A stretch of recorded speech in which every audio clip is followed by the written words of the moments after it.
Merci, bonjour, bonjour à tous. Je suis très content d'être là. Merci beaucoup d'être là vous aussi. Et merci aux organisateurs, merci à Jean-Philippe Descas en particulier de m'avoir invité. Il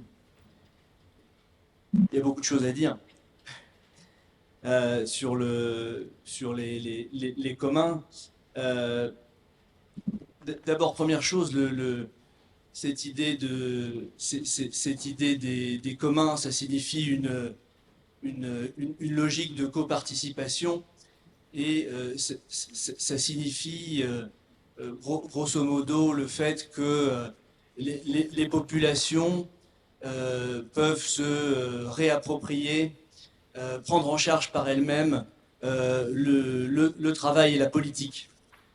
En fait, c'est ça qui est assez central dans l'idée dans l'idée des communs ou du commun. On y reviendra. C'est lié à l'idée d'autonomie, à l'idée d'autonomie populaire. Donc c'est le fait que d'une d'une voie pratique par lesquelles les populations, encore une fois, pourraient se réapproprier le travail, et puis d'une part, et puis la politique d'autre part. Et par conséquent, ces deux idées, hein, c'est l'idée de euh, la prise en charge en fait des activités de travail et des activités politiques euh, par le peuple, si on veut. Euh, eh bien, ça, c'est une idée qui se substitue d'une part au capitalisme, puisque le capitalisme est au contraire une logique exogène d'organisation du travail par le capital, et d'autre part, ça se substitue à l'État, puisque l'État, ça implique une logique, là aussi, exogène d'organisation de la vie collective euh, par une classe politique, ou par un gouvernement, etc., etc. Donc, le commun ou les communs, fondamentalement, ça implique euh, une rupture avec ces deux piliers fondamentaux de l'organisation de nombreuses sociétés aujourd'hui euh, que sont l'État et le capitalisme. En tout cas, ça implique cette possibilité-là d'une d'une voie et d'une organisation alternative. Et ce qu'on peut dire tout de suite, c'est que par conséquent, ça me semble avoir une grande implication par rapport à l'écologie, dans la mesure où on peut considérer que c'est justement les logiques étatiques et capitalistes qui sont profondément responsables de la crise environnementale. Et donc, on a de bonnes raisons de penser que, en réalité, ce qu'on appelle l'écologie, qui est un mot qui est tellement saturé que voilà, c'est parfois difficile de savoir de quoi on parle. Mais euh, si on parle, on pourrait parler d'écologie réelle, et de voir que finalement, sans une remise en cause de ces formes de logique exogène que sont le capitalisme et l'État, eh bien, on ne résoudra jamais cette crise environnementale. Euh, et donc, par conséquent, le commun a un grand rapport avec la possibilité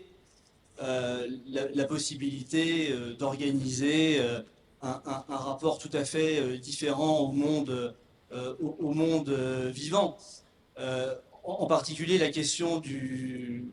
Je vais essayer de préciser ensuite après, mais en particulier la question du travail semble absolument centrale, puisque ce sont des modes, essentiellement des modes de production et des logiques productives, productivistes et extractivistes qui sont responsables de la crise environnementale.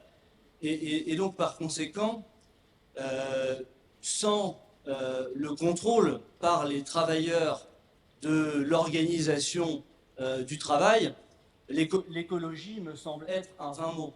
Donc, pour moi, il y a vraiment, oui, il y a vraiment cette idée centrale qu'on se trouve dans le Capitalocène, que c'est réellement la question du capitalisme qui est au cœur du problème environnemental, et donc de la remise en question de la remise en question du capitalisme. Et commun, c'est cette remise en question d'une organisation du travail qui est imposée par le capital. Et l'idée des communs peut être comprise, donc par conséquent, comme la possibilité d'une organisation démocratique du travail, d'un contrôle populaire, démocratique, sur les formes d'organisation du travail. Et en réalité, sans ça, il n'y a pas véritablement de possibilité, pour employer un vocabulaire de Marx et de la dimension écologique de la pensée de Marx que les éco-marxistes ont repéré. Il n'y a pas de possibilité de réguler le métabolisme de la nature, hein, ou d'organiser l'interaction entre le métabolisme social, la reproduction biologique de nos vies en tant qu'humains, et le métabolisme de la nature, la reproduction de la vie biologique des autres qu'humains. Donc, de ce point de vue-là, la question, encore une fois, du contrôle des formes de travail paraît assez centrale, parce que c'est seulement à travers ça, c'est seulement à travers ce contrôle collectif des formes de travail qu'on pourra,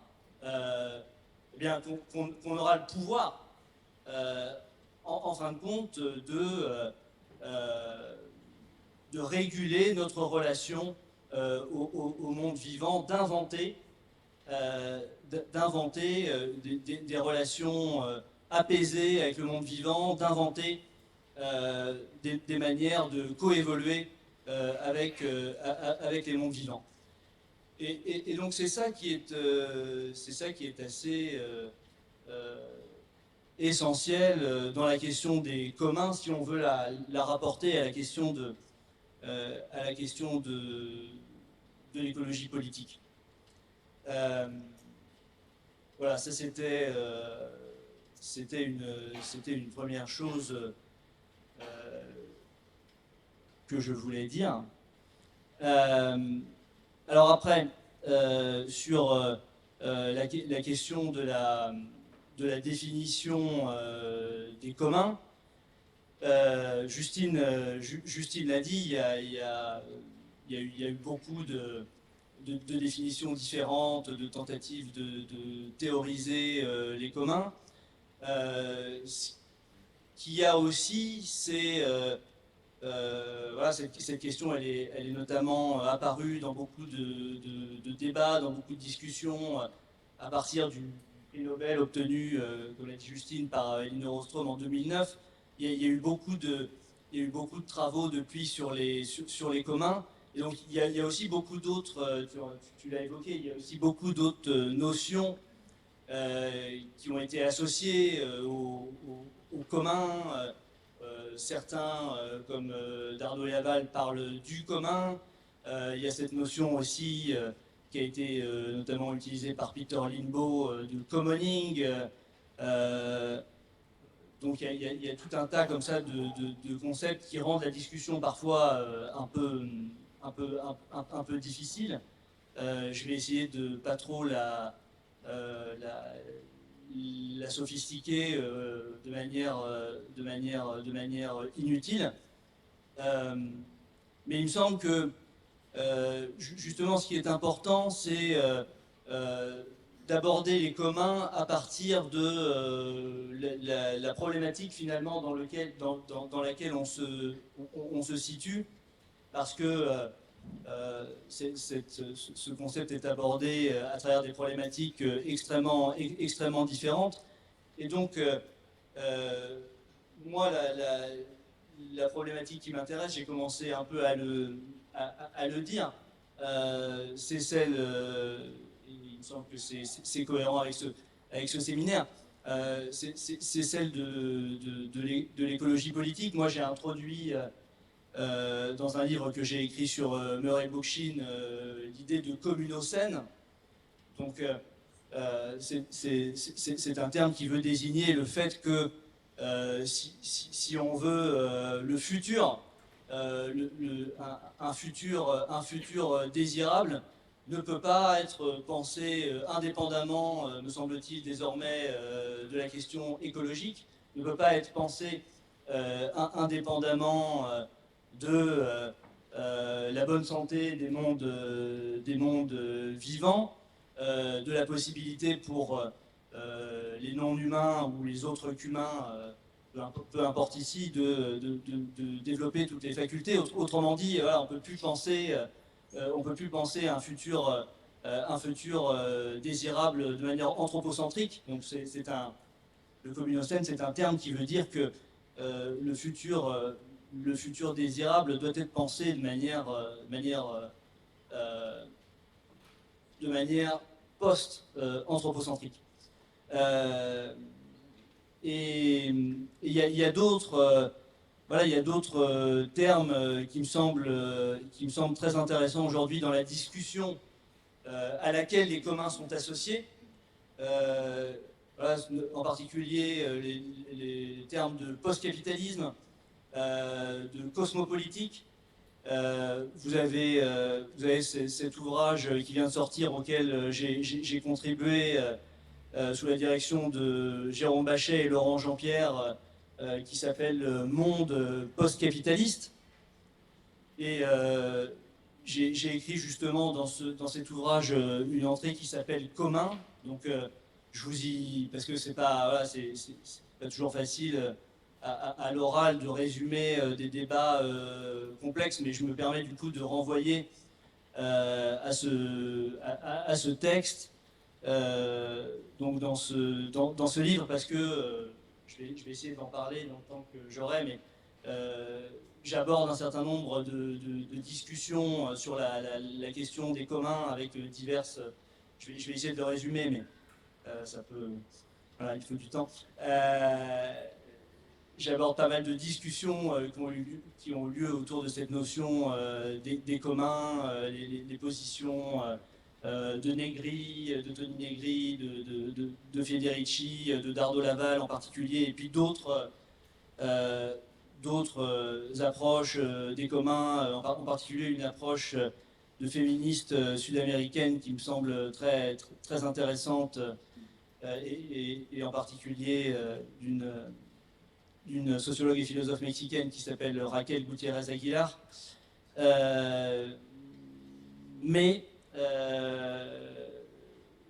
Voilà, ce que je voulais évoquer, c'était la problématique qui me semblait importante pour aborder cette question des communs. Et voilà, moi, la manière dont je l'approche, c'est la question de finalement d'une planète à refaire,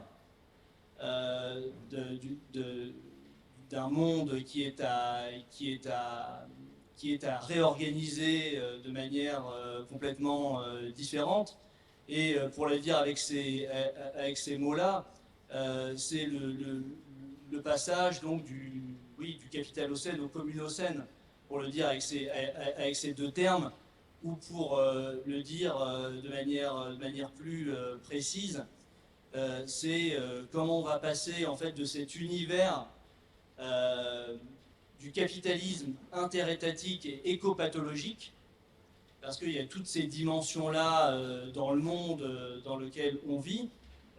Comment on va passer de ça à une cosmopolitique, donc pardon pour le jargon, hein, ces termes devraient être explicités, mais je commence à les avancer quand même, à une cosmopolitique des mondes égaux et solidaires du communocène. Donc, voilà, le communocène étant lié à notre condition planétaire, étant l'idée d'une planète dans lesquelles il y aurait des processus de coévolution entre les humains et les non-humains, mais cette idée d'un âge futur et possible de la planète Terre pourrait être organisée à travers une pluralité de mondes. Bon, c'est l'idée d'une cosmopolitique des mondes qui est développée par différents auteurs, voilà, comme Dardot et Laval par exemple, mais Jérôme Bachet aussi avait développé cette idée. Elle est reprise par différents auteurs comme Philippe Descola aussi ou Viveros de Castro. Pardon de ce name dropping, mais voilà, l'idée n'est pas de citer des noms, mais d'évoquer l'actualité en fait de cette question, d'imaginer en fait un autre état de la planète Terre, parce que l'enjeu en fin de compte est celui-ci. Et donc par conséquent, moi ce qui m'intéresse c'est la question des communs et en fin de compte des communs post-capitalistes, pour utiliser ce terme, au sens où les communs définissent une forme d'organisation qui nous permettent de cheminer vers ce futur désirable du communocène. Donc, voilà, il paraissait important de dire que je me situais par rapport à cet objectif-là, même si ça paraît, dit comme ça, très abstrait et très utopique, mais précisément, ce qui est intéressant, j'insiste beaucoup sur ce livre Monde post-capitaliste, ce qui est particulièrement intéressant, c'est que c'est cette idée de post-capitalisme,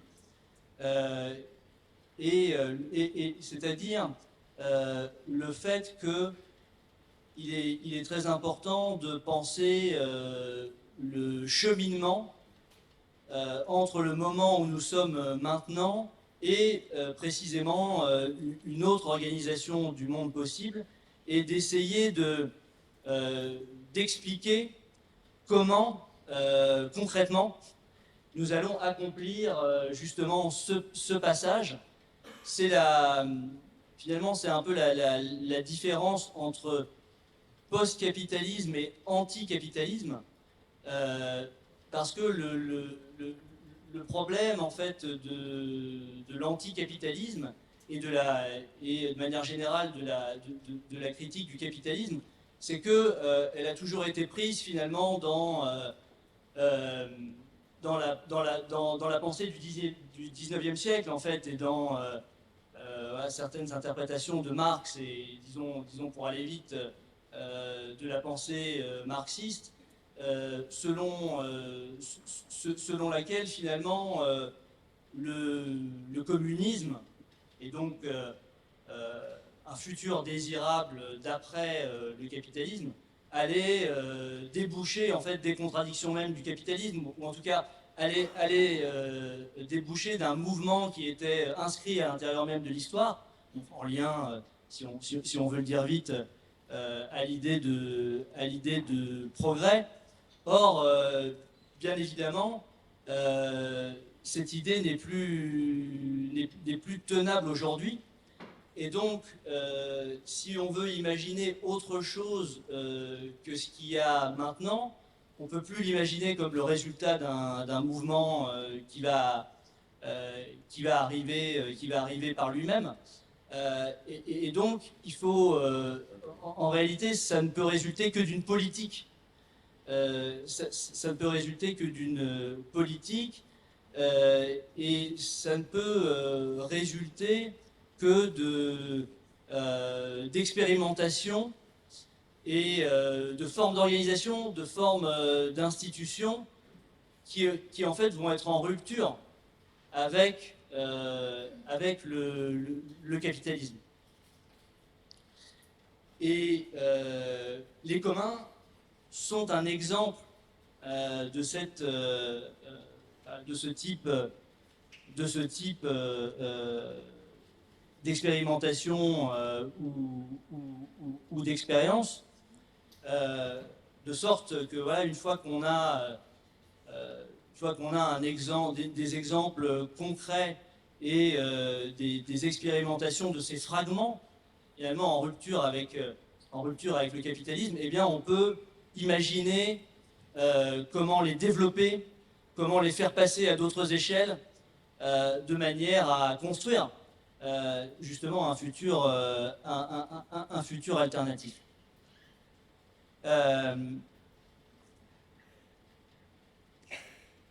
Ça, c'était les préambules. En 2 minutes, du coup, sur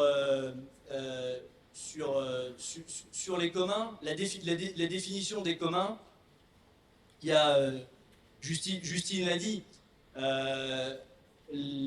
la communauté, les institutions d'autogouvernement et la ressource. Je dirais pour préciser, et puis je reparlerai tout à l'heure quand j'aurai la possibilité de reprendre la parole. L'autogouvernement, il y a la communauté, l'autogouvernement des institutions d'autogouvernement démocratique. Pour qu'il y ait un commun, il faut des institutions d'autogouvernement démocratique. Et puis, ensuite, des activités qui sont au service de la communauté. Des activités auto-organisées, non hiérarchiques, au service de la communauté, d'une communauté délimitée. Donc ça, c'est pour qu'il y ait un commun, pour en donner une définition abstraite, il faut absolument ces 3 aspects-là. L'autogouvernement démocratique, la communauté, et puis des activités auto-organisées, non hiérarchiques, au service de la communauté. Voilà, je m'arrête là. Par le début, finalement.